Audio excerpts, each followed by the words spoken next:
मित्रों राम राम। आज जो कहानी मैं आपके लिए लेके आई हूँ उसका शीर्षक है मोटी रोटी, जो कि मैंने सोशल मीडिया पे पढ़ी और मुझे अच्छी लगी तो मैंने सोचा आप लोगों के साथ शेयर किया जाए। तो सुने। कब से कह रहा हूँ, एक बार तो संभाल के ले आ अपने बाप को। सिर्फ माँ में मरी है तेरी, बाप अभी जिंदा है। देखना मेरा क्या हाल हो गया, कुछ भी ढंग का नहीं मिलता। समीर जी ने अपनी बेटी ईशा को फोन पर ही सुनाना शुरू कर दिया। ईशा की माँ को मरे हुए अभी 3 महीने ही हुए थे। तब वो करीब 15 दिन रुकी भी थी। मुंबई से दिल्ली रोज रोज आना जाना बहुत मुश्किल था, पर मुमकिन ये भी नहीं है कि रोज रोज आया ही जाए। पर फोन पर रोज 3 बार घर में बात कर ही लेती है, 2 बार पिताजी से और 1 बार भाभी श्रुति से। समीर जी दिन में 2 बार बात करते हैं, उसमें 10 बार अपनी बहू श्रुति पर खींच निकालते हैं। तेरी माँ थी तब भी रोटी यही बनाती थी, तब इसे अपनी सास का डर था। कितने पतले फुलके बनाती थी। अब देखो इसे घास काटती है, मोटी रोटी बनाकर पटक देती है। हाँ भाई, कौन टोकने वाला है। अब 2 टाइम का दूध 1 बार कर दिया है मैंने, वो भी इसे तमीज से नहीं दिया जाता। पता नहीं क्या मिलाने लग गई है। मैं इसके जादू टोने में नहीं आने वाला, देख लूंगा सबको। रोज एक नई शिकायत सुन सुनकर ईशा का दिमाग खराब होने लगा था। वैसे श्रुति उसकी बहुत अच्छी दोस्त भी थी। 20 वर्ष हो गए थे श्रुति को उसकी भाभी बने। दोनों हमेशा हमजोली की भांति रही। वो जानती है श्रुति का स्वभाव कितनी मिलनसार और केयर करने वाली है। माँ की 10 वर्षों तक उसने जो सेवा की है वो किसी से छुपी भी नहीं है।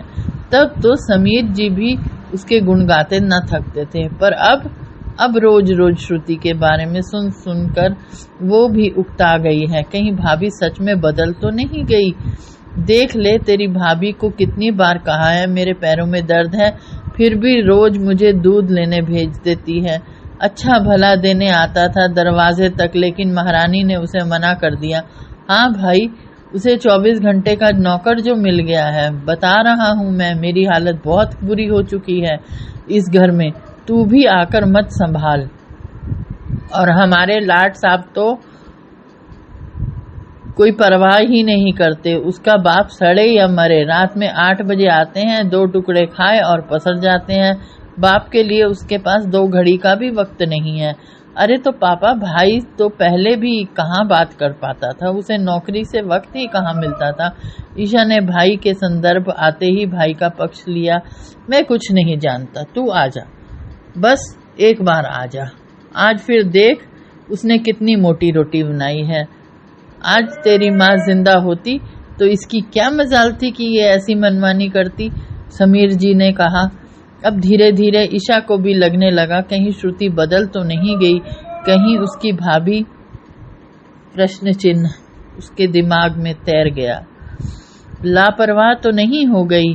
वो भी क्या करे, रोज एक ही बात सुनते सुनते उसे भी लगने लगा है कि अब श्रुति को समझाने की जरूरत है। पर फोन पर कैसे समझाऊं। चलो राखी तो आ ही रही है, वैसे भी माँ के जाने के बाद पहला त्योहार है, क्यों ना दिल्ली का एक चक्कर लगा लिया जाए। भाभी को भी डर रहेगा, मेरे पापा अकेले नहीं हैं, उसकी मनमानी नहीं चलेगी। ईशा ने पुनः सोचा और फिर टिकट कटवा ली।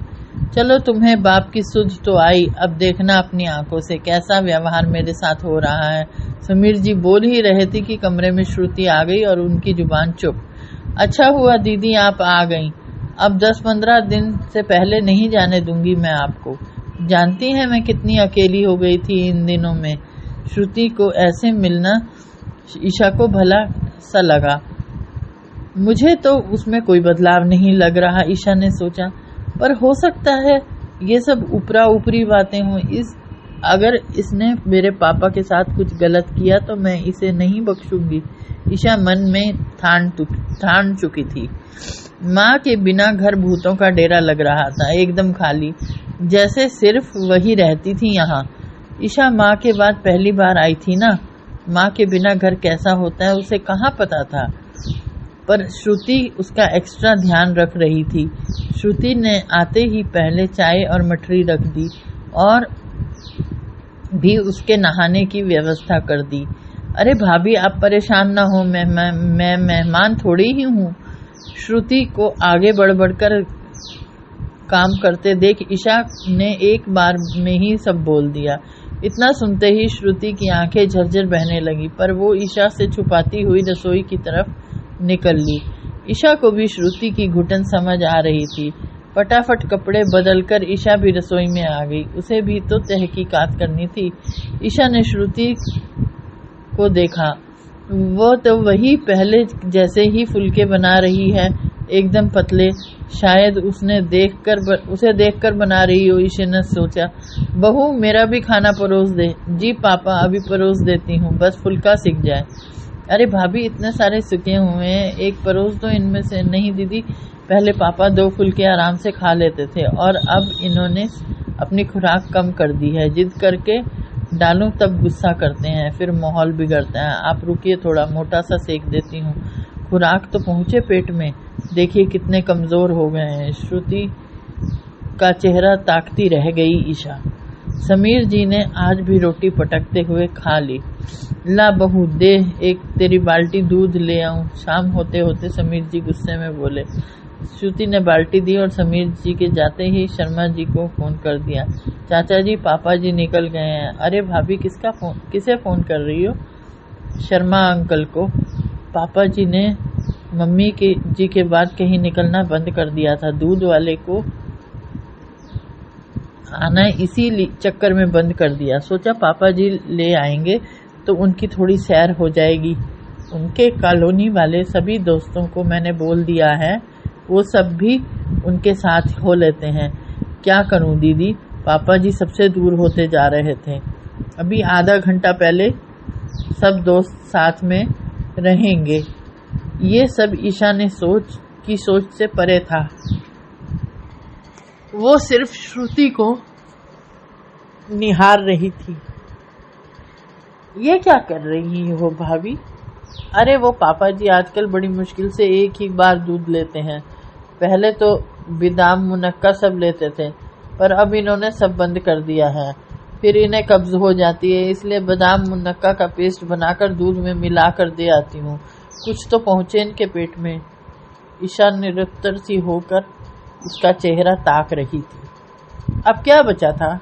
अपने पापा की, उनकी माँ की, जैसे उनका ध्यान रखने वाली उनकी बहू के लिए उसके पास कोई शब्द न थे। काश पापा भाभी को समझ पाते। ईशा मन में सोचने लगी, कह दे अपने भाभी से, इसे जाना हो तो जा आए अपनी माँ के पास 2-3 दिन, तब तक तू यहाँ रहेगी।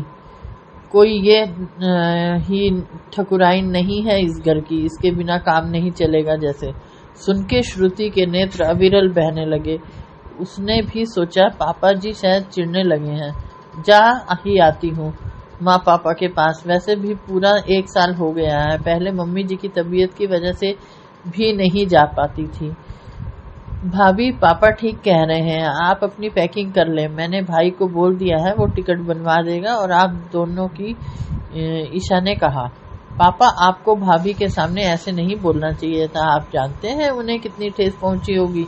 ईशा ने अपने पापा को समझाते हुए कहा, सब जानता हूँ, वो मोटी रोटी, वो मिलावटी दूध, मुझे नौकर बनाकर दूध लेने, सब कभी सब्जी कभी दूध लाने भेजना, उसका मन कितना पवित्र है। किंतु तुझे भी तो बुलाना था, इसलिए तुझे इतना सुनाकर बुलाया ताकि उसे भी कुछ दिन अपने माँ पिताजी के पास भेज सकूं। पहले तो तेरी माँ थी, वो सब देख लेती थी, अब वो मेरे चक्कर में अपना सब कुछ खो देगी। मैं भी जानता हूँ, अगर मैके में समय समय पर ना जाओ तो भाई भतीजे अस्तित्व भूल जाते हैं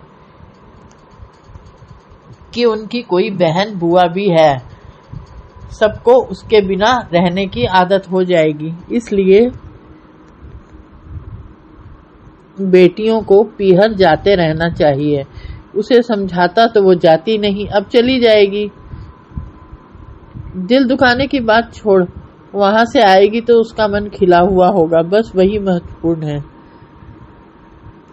श्रुति दरवाजे पर खड़ी सब सुन रही थी। तो मित्रों, कैसी लगी ये कहानी आप अवश्य बताएं।